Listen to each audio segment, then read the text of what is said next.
Hello, it is I, the real Daniel. So I've been building my own world, and like everyone before me who were making it for D&D or writing a book or just for fun, I got lost down the dreaded rabbit hole. So to get out of the rabbit hole, I decided to, as my wife put it, climb further into a different rabbit hole and look into how different authors created their worlds. And then I decided, well, I'll just start with Tolkien because he's the one who kind of started the genre as we know it today. So who was Tolkien? And why do I blame him? You'll find out soon enough. John Ronald Raoul Tolkien was born on January 3rd, 1892 in Bloemfontein, South Africa, to Arthur Raoul Tolkien and his wife Mabel Nee Suffield. When he was 3, the family went back to England for what was meant to be a holiday. The trip sadly became permanent when his father passed away of rheumatic fever. His mother took her 2 children and eventually settled in Sarehole, which at the time was a Worcestershire village. Tolkien later used his time exploring the countryside as inspiration for parts of his writing, even naming Bag Inn after his aunt's farm. Tolkien's mother taught him at a young age from home, which I thought was kind of cool because we share that, and he excelled in many languages from an early age, and that's where we differ. His mother taught him French, German, and Latin. Then he won a scholarship to the prestigious King Edward VI School in Birmingham when he was 8. His mother sadly then passed away when he was 12 from diabetes. His mother, who was a devout Catholic, left Tolkien and his brother in the care of Father Francis, who both gave them emotional and financial support for the rest of his life. It was around his teens that he started playing around with the idea of creating his own language. He learned a created language from his cousins, Mary and Marjorie Incledon. They created a language called Animalic, and then boom, his mind just went off running. He created languages after languages, eventually leading him to the languages of Middle-earth. I think that's just one of the ways Tolkien made it look easier when it came to his world building. Language just came so naturally to him. First began seriously to invent languages. About when I was 13 or 14, I've never stopped, really. Languages have a flavor to me, which I never understand people saying, for instance, it was awfully dry and dull, because a new language to me is just like taking a new wine or a new sweetmeat or something.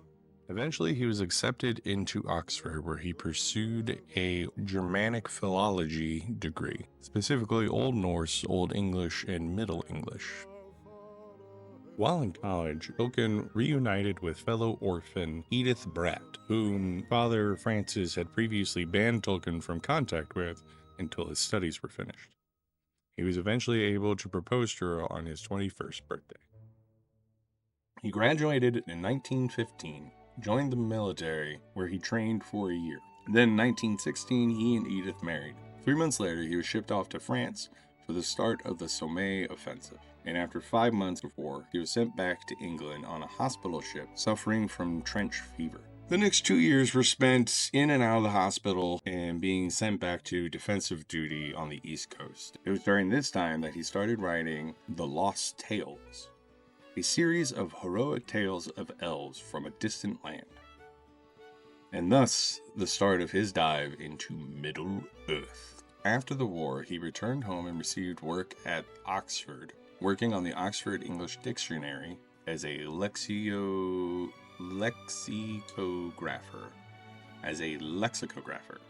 What is a lexicographer, you may ask?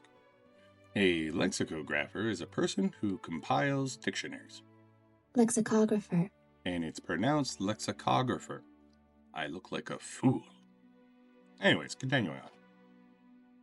A year later, he had his first academic job as a reader, which was basically an assistant professor. 4 years after that, he had his first job as a professor. It was at Oxford he met C.S. Lewis, and they hit it off immediately. They ended up starting a group called the Inklings, which would meet together in pubs and classrooms and go over their writing. It was with this group that Tolkien started putting together The Hobbit from stories he was telling his children, using the history he's been building up in what would later be called the Silmarillion. Tolkien started writing The Hobbit in 1930 while grading some papers, and he released it in 1937 when he was 45. This particular paper was left blank. Glorious. Nothing to read, so I scribbled on it, I can't think why. In a hole in the ground there lived a hobbit. I think that was eventually published in 1937. You see, I'm a terribly ambitious person, and I do mean terribly. And Tolkien, he just made it look easy. When I get an idea, even a simple one like, there should be goblins in this cave, my brain just takes off. Wait, what's the goblins' ecology? What are their goals? What kind of jobs do they have? Who's in charge? What gods do they worship? Okay, their god is Blurpo, giant fish who eats plumbers that enter his domain. And why does Blurpo want to eat plumbers? By that point, I've wasted an hour writing a detailed backstory about how a plumber once killed Blurpo's family, and now Blurpo is trying to become powerful enough to wipe out all plumbers. This is constant. My brain never stops. Some of those questions are important to the story. Others, like Blurpo, will probably never show up. The creation myth is where I really lost the thread. I was trying to make the world's origin logically mesh with the rest of the world, and from there I fell down one rabbit hole after another. Eventually I was just confused. I didn't know where to go next, and I kept revising earlier ideas, getting rid of ideas. I was just lost. Researching this video really put a lot of things into perspective for me. Tolkien was only 3 years older than me when he started writing The Hobbit.